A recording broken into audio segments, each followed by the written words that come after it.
Hello friends, आज हम आपके लिए लेके आए हैं एक बहुत ही स्वीट सा आप सबके लिए स्कार्फ। हाँ, ये बच्चों के लिए या गर्ल्स के लिए बहुत अच्छा स्कार्फ है जो आप अपने हाथों से अपने घर पे तैयार कर सकते हैं, जिस भी कलर में चाहें, जितना भी लंबा चाहें। मैंने एक आपको दिखाने के लिए छोटा और बेबी के अकॉर्डिंग तैयार किया है, मेरा छोटा बच्चा है। बट आप चाहें तो इसको और बड़ा और लंबा स्कार्फ गले में डालने के लिए बना सकते हैं, और इसको आप किसी भी ड्रेस के साथ पहन के जा सकते हैं। तो देखिए इसके लिए हम कैसे स्टार्ट करेंगे। पहले आप एक कोई भी वूल ले सकते हैं सिंगल थ्रेड का।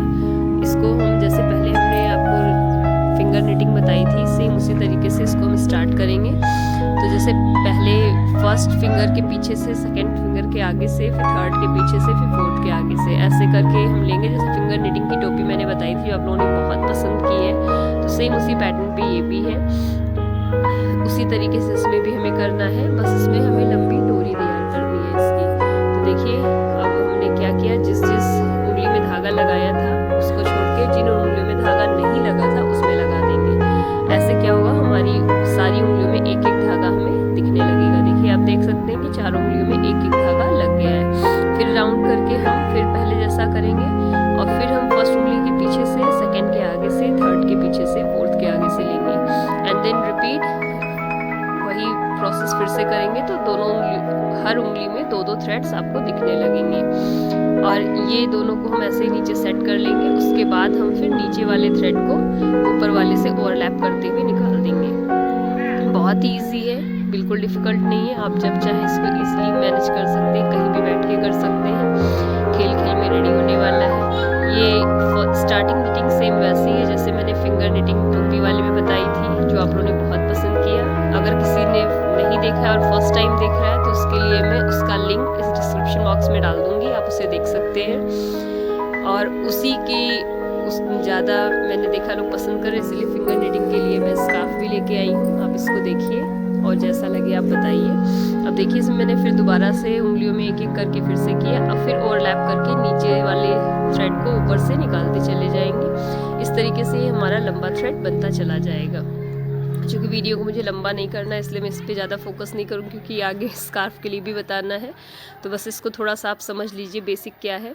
तो अब जब ये अच्छे ऐसे ही हम फंसाते जाएंगे और पीछे से जो सेकंड लाइन है उसकी ओवरलैप करके निकालते जाएंगे, तो ये देखिए हमारी लंबा थ्रेड तैयार हो जाएगा। फिर इसको हम खूब अच्छे से खींच के लंबा इसको कर लेंगे। जैसे जब हम बनाते हैं तो ये इतना लंबा नहीं होता है, लेकिन जब इसको हम पूरा बनाने के बाद लंबा खींच लेते हैं तो ये शेप में आ जाता है और बहुत ही अच्छा हो जाता है। जैसे कि देखिए इसको मैंने खींच के आपको दिखाया है। अब ऐसे ही मैं अपने पूरे ऊन को रेडी कर लूँगी। ये देखिए मैंने इसमें येलो और ग्रीन का कॉम्बिनेशन लिया है, और ये दोनों ही कॉम्बिनेशन मुझे बहुत अच्छा लगता है, और लगभग हर ड्रेस के साथ आप इसको वेयर कर सकते हैं। बेबी के अकॉर्डिंग बहुत क्यूट लगता है, तो मैंने ये कॉम्बिनेशन लिया है। आप जैसा भी चाहें सेम कलर या कलर कॉम्बिनेशन ले सकते हैं। देखिए ये सारे वूल का मैंने इसी टाइप से निटिंग करके मोटा वूल रेडी कर लिया है। मोटा वूल करने से क्या है, आपका ये लुक बहुत अच्छा आता है, जो चेन्स बनती है बहुत अच्छी दिखती है। तो देखिए ये मैंने रेडी कर लिया है पूरे वूल का। अब इससे हम रिस्ट निटिंग करेंगे। हाँ, कलाइयों से बिनाई, कलाइयों से आप बिनाई करेंगे इसमें, और बहुत ही ईजी है, इसमें कोई डिफ़िकल्टी नहीं है। जो लोग मेरे इस वीडियो को पहली बार देख रहे हैं तो वो प्लीज़ इस चैनल को सब्सक्राइब कर लें, क्योंकि वीक में 1 से 2 नए आइडियाज़ लेके मैं आती रहती हूँ। और हर बार जो लोग नए व्यूअर्स हैं, जिनको बिल्कुल भी निटिंग नहीं आती है, वो बिना सिलाई के, बिना क्रोशिया के भी निटिंग्स कर सकते हैं। यस, मैं आपको सब घरेलू चीज़ों से ही काम बताती हूँ कैसे करना है। तो आप ये देखिए और इस तरीके से निटिंग स्टार्ट करिए। देखिए इसमें जैसे मैंने इसमें एक छोटा सा लूप बनाया था, और उसके अंदर से दूसरे लूप को निकाल के अपने रिस्ट में पहन लेना है, और फिर इसको टाइट कर देना है। थोड़ा सा इस निटिंग को आप टाइट ही रखिएगा, थ्रेड को खींच खींच के, क्योंकि ये थ्रेड थोड़ा सा लूज होता है इस तरह से बनने के बाद। तो अगर आप थोड़ा निटिंग को टाइट रखेंगे तो इसके जो चेन्स बन के आएंगे वो बहुत अच्छी आएंगी। तो इसलिए प्लीज़ आप इसको थोड़ा सा कलाई में टाइट ही रखिएगा, और हाथों में टाइटली पकड़ के ही इसके सारे लूप्स रेडी करते जाइए। देखिए इसको हल्का सा हमने कर्व किया और फिंगर अपनी कलाई में पहन लिया। ऐसे ही करते हुए हमको 6 फंदे लेने हैं।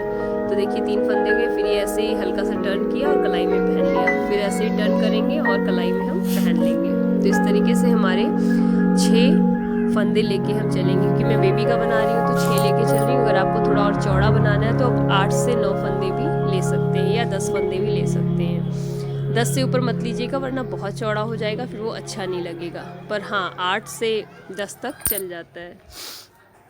तो आप अपने हिसाब से इस तरीके से इसको मैनेज कर सकते हैं। और ये देखिए जब हमारा ये तैयार हो गया, 6 फंदे हमारे रेडी हो गए हैं। फिर हम क्या करेंगे, जिस हाथ में फंदे हैं उसी हाथ में हम पहला धागा पकड़ के और फंदे को उतार देंगे। फिर देखिए उसी हाथ से हमने फिर फंदे को पकड़ा है, थोड़ा हमने टाइट कर दिया, आप भी टाइट करते चलिएगा जिससे कि बहुत लूज ना बनने पाए। अब जिस हाथ में फंदे हैं उसी हाथ में आप धागे को पकड़ेंगे और फिर फंदे को कलाई से उतार के और जो हाथ में धागा है उस धागे को दूसरी कलाई में पहन लेंगे। फिर आप इसको हल्का हल्का टाइट करते रहिएगा। फिर देखिए जिस हाथ में हमने फंदा पहना हुआ है उसमें हमने कलाई में हाथ में पकड़ लिया धागा। अब हम कलाई से फंदे को उतारेंगे और जो हाथ में फंदा पकड़ा हुआ था उस फंदे को हम दूसरी कलाई में पहन लेंगे। यही मेन इसका प्रोसेस है जो आपको बस ध्यान से करना है, ये ना छूटने पाए, तो बहुत ईजीली बहुत जल्दी तैयार हो जाएगा। तो देखिए फिर से मैंने वैसे ही पकड़ा है। ये बार बार मैं इसलिए बता रही हूँ कि आप लोगों से कोई मिस्टेक ना होने पाए और आपका पैटर्न खराब ना होने पाए। बस एक चीज़ है कि धागे को प्रॉपरली आप टाइट करते रहिएगा, क्योंकि बहुत लूज होने पे फिर लुक अच्छा नहीं आता है। बन तो जाता है बट उतना अच्छा लुक नहीं आता है। तो थोड़ा टाइट रखेंगे तो ज़्यादा अच्छा आएगा। और जब तक बिनाई अच्छी ना दिखे तब तक देखने में अच्छा नहीं लगेगा, पहनने में भी नहीं लगेगा, तो मेहनत ख़राब नहीं जानी चाहिए ना। तो देखिए इस तरीके से एक कलाई से हमने दूसरी कलाई में पहन लिया है। अब फिर यही प्रोसेस हम दोबारा से करेंगे। ज़्यादा हो नीचे से उसको थोड़ा सा आप सेट करते चलिए। अभी वैसे ही जब बड़ा होगा तो अपने आप सेट हो जाएगा। अब फिर से यही करना है कि जिस कलाई में हमने फंदे पहने हुए हैं उसी हाथ से हम धागे को पकड़ लेंगे और फिर उस कलाई से फंदे को उतार देंगे। और उतारने के बाद जो धागा हमने हाथ में पकड़ा था उसे दूसरी कलाई में पहन लेंगे। यही प्रोसेस हमें फिर से दोहराना है। इसको रिस्ट निटिंग कहते हैं और ये मोस्टली विदेशों में ज़्यादा पॉपुलर है। अपने इंडिया में बहुत कम लोग इस तरह की करते हैं, लेकिन अब आजकल सब एडवांस हो रहे हैं, सब करने लगे हैं, तो आप लोग भी करिए। इसीलिए मैं कुछ नए नए तरीके इधर उधर से सर्च करके आपके लिए लाती रहती हूँ, जिससे आप नई नई तरह की चीज़ें घर में बनाना सीख सकें और बहुत ही इजीली तैयार हो सके, बच्चों के लिए, बड़ों के लिए, सबके लिए। तो देखिए इस तरीके से मैंने इसको फिर पूरे फंदे उतार दिए हैं और इन फंदों को दोबारा से मैंने दूसरे हाथ में पहन लिया है। आप हमेशा ये ध्यान रखिएगा कि जिस हाथ में फंदा है उसी हाथ में आपको डोरी को पकड़ना है और उसके बाद दूसरे हाथ में हम डोरी को पकड़ के फिर फंदा उतारेंगे और दूसरे हाथ में हम फंदे को चढ़ा लेंगे। यही हमें करते जाना है। इसी तरीके से हम पूरी निटिंग करते जाएंगे। इसमें आप जितना लंबा चाहें उतना लंबा इसको बना सकते हैं, बनाने में कोई दिक्कत नहीं आती, बहुत ही आराम से और इजीली होता चला जाता है और बहुत ही फाइन लुक आता है इसका। बस एक ही आपको ध्यान रखना है कि आपको अपनी ये निटिंग टाइट रखनी है।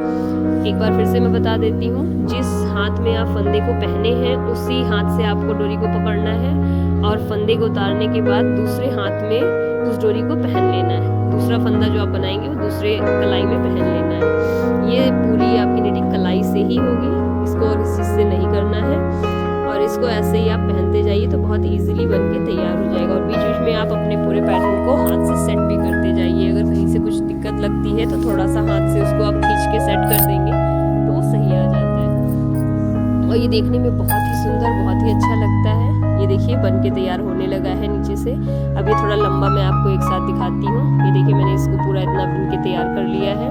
पूरी मेरी बिनाई कलाई से ही हुई। अब ये आखिरी में जब थोड़ा सा थ्रेड बचता है तो उसको हम किस तरीके से मैनेज करते हैं मैं आपको बताती हूँ। पर पहले मैं आपसे ये कहना चाहूँगी, अगर आपको मेरा ये वीडियो अच्छा लग रहा है तो प्लीज़ मेरे इस वीडियो को लाइक कर दीजिए और कमेंट करके मुझे बताइए कि आपको ये कैसा लगा। या आपकी कोई भी क्वेरी है तो आप कमेंट सेक्शन में मुझसे पूछ सकते हैं, मैं आपको रिप्लाई ज़रूर दूँगी। जो भी डाउट्स है वो क्लियर कर दूँगी। और अगर आपके कोई भी आसपास में ऐसे लोग हैं जिनको ये अच्छा लगता है निटिंग करना या जो नहीं कर पाते हैं वो करना चाहते हैं तो उनको आप ये मेरा वीडियो शेयर कर सकते हैं, जिससे वो भी इजी निटिंग्स सीख सकें। तो प्लीज़ आप इसको लाइक एंड शेयर करिए, और जो लोग पहली बार देख रहे हो प्लीज़ मेरे इस चैनल को सब्सक्राइब कर लीजिए, क्योंकि मैं हर हफ्ते आपको 1 से 2 नए तरीके की नई चीज़ें लेके आके दिखाती रहती हूँ। तो आप जितनी जल्दी इसको सब्सक्राइब करेंगे सबसे पहले आपको मेरा ये नया वीडियो देखने को मिल जाएगा। तो आप इसको प्लीज़ सब्सक्राइब कर लीजिए। Thank you. अब चलिए हम लोग वापस अपने काम पे आते हैं। तो ये देखिए अब ये हमारा कंप्लीट हो गया। तो इसको हम उतारने के लिए क्या करेंगे, पहला फंदा हम हाथ में उतार के रख लेते हैं, और फिर जब दूसरा फंदा हम उतारते हैं तो दूसरे फंदे को पहले फंदे के अंदर से हम देखिए निकाल लेते हैं। तो ये देखिए दूसरे फंदे को हमने किया और पहले फंदे को फंसा के दूसरा फंदा फिर वापस हमने ले लिया है। ऐसे ही फिर से देखिए हम दोनों फंदे हाथ में लेते हैं, फिर पहले फंदे को दूसरे के अंदर से निकाल के ये देखिए मैंने पकड़ लिया है। तो इसी तरीके से आप करते हुए पूरे फंदे को उतार देंगे तो एक चेन जैसी बन जाएगी। ये देख लीजिएगा आपकी प्रॉपर चेन बन रही है कि नहीं। अगर चेन नहीं बन रही इसका मतलब कुछ गड़बड़ है और खुल भी सकता है। तो ये प्रॉपर चेन बनना जरूरी है, जैसे इसमें चेन बन गई है। अब उसके बाद ये देखिए इधर का लास्ट जो फंसा है इसको आप चाहें तो मफलर की तरह सीधा भी रख सकते हैं, पूरा दोनों साइड खुला हुआ, लेकिन मैं इसको स्कार्फ बता रही हूँ जो राउंड सर्किल वाला होता है। तो इसके लिए मैं इसको दोनों साइड से जोड़ूंगी। तो आप इसको देखिए, हम इसका जो स्टार्टिंग शिरा जहाँ से हमने शुरू किया था वहाँ से इसको पकड़ेंगे, और इधर की जो डोरी हमारी बची हुई है उस डोरी को इसके अंदर से लेते हुए हम अपनी स्टिचिंग शुरू करेंगे। इसमें कोई सुई की ज़रूरत नहीं है, आप हाथों से ही करेंगे। तो देखिए इधर से उस फंदे को हमने अलग छोड़ दिया जो बचा हुआ था, और इस डोरी को इस येलो वाले के अंदर से देखिए आप देख सकते हैं, इसलिए मैंने डबल कलर लिया है कि आपको दिक्कत ना हो। तो इसके अंदर से निकाल के अब फिर दोबारा हम ग्रीन के अंदर से निकालेंगे। तो इस तरीके से जब हम क्रॉस करके इसकी चेन की तरह ही स्टिच करते जाएंगे तो ये एक दूसरे में सिल भी जाएगा और देखने में ख़राब भी नहीं लगेगा, क्योंकि इसमें भी एक चेन जैसा लुक आता जाएगा। देखिए इसमें से निकाला, फिर हम एक येलो में से निकालेंगे, इससे ये हमारा अच्छे से बंध जाएगा। अगर आप चाहते हैं कि आपको ये सिलना नहीं है, इसको लंबा ही बना के रखना है, तो आप इस जगह पे जहाँ से मैं इसमें सिलाई कर रही हूँ दोनों तरफ छोटे छोटे से पॉम्पॉम्स लगा सकती हैं। पॉम्पॉम्स बनाना आपको मैंने पहले भी सिखाया था, नहीं हो तो मैं लिंक दे दूँगी, आप उसमें से देख सकते हैं। छोटे छोटे पॉम्पॉम्स बना के लगा दीजिए, वो भी बहुत प्यारे लगते हैं। या आप लंबे ऊन के धागों को भी 5-6 धागों को एक साथ इसमें करके बांध सकते हैं, तो वो जो मफलर में साइड में निकलता है वो लुक भी इसमें आ सकता है। तो आप अपनी इच्छा के अनुसार जैसा चाहे वैसा कर सकते हैं। मैं भी सर्किल का ही बना रही हूँ, जैसे गले में डाल के आजकल चलने का फैशन है, तो इसीलिए मैं इस टाइप का लुक दे रही हूँ। आप इसमें दोनों तरह का रेडी कर सकते हैं। देखिए लास्ट में मैंने उसी फंदे में ले जाके इसको टाई कर दिया है। अब उस फंदे से जब इसको अंदर करके निकाल लेंगे तो ये हमारा जो फंदा खुला हुआ था वो भी बंध जाएगा, और अब इसके खुलने के चांस नहीं है। उस फंदे से निकालने के बाद एक बार फिर से मैं सिलाई इधर से कर देती हूँ, जिससे कि हमारा ये बिल्कुल सिक्योर हो जाएगा, कहीं से खुलने का चांस नहीं। अब जो स्टार्ट वाला हमारा ऊन था उस ऊन को और ये लास्ट ऊन को दोनों को एक साथ लेके एक ही जगह में टाई कर दूंगी, जिससे इसका खुलने का सारा प्रोसेस ख़त्म हो जाएगा। देखिए मैंने कर दिया है ये, ऐसे ही आप भी कर सकते हैं। और लास्ट में जितना एक्स्ट्रा ऊन हमारा बच जाता है उसको हम टाई करने के बाद जो एक्स्ट्रा ऊन बचेगा उसको हम कैंची से कट करके फिनिशिंग दे देंगे। तो इस तरीके से हमारा ये तैयार हो जाएगा। आप लोग भी अपने घर पे बनाइए और बताइए कि कैसा लगता है, बच्चे पसंद करते हैं कि नहीं।